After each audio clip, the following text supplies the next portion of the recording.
i7 ગુજરાતનો અવાજ।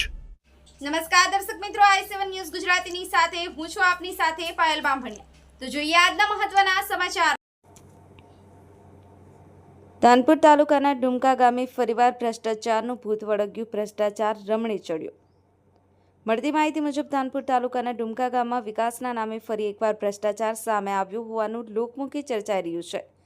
વર્ષોથી અસ્તિત્વમાં રહેલા જૂના ચેકડેમને માત્ર રિપેરિંગ કરી તેને નવું ચેકડેમ દર્શાવી કામગીરી કરવામાં આવી રહી હોવાના ગંભીર આક્ષેપો ગામ લોકો દ્વારા ઉઠ્યા છે। સ્થાનિક જાગૃત નાગરિકોના જણાવ્યા મુજબ દાહોદ જિલ્લામાં આવા ચેકડેમોના નવા કામ માટે છેલ્લા સમયગાળામાં કોઈ સ્પષ્ટ વહીવટી મંજૂરી આપવામાં આવી હોવાનો રેકોર્ડ દેખાતો નથી।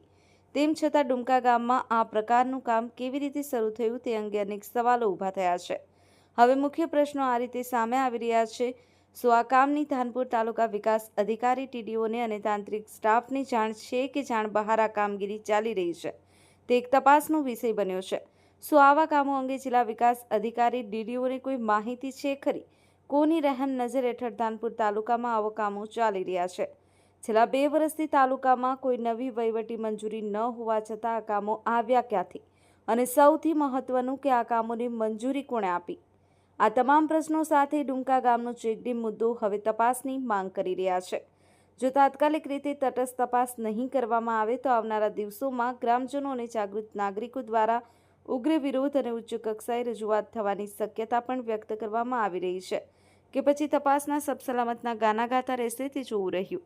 Bureau chief Kalubhai Damor, i7 news Gujarati, Dahod.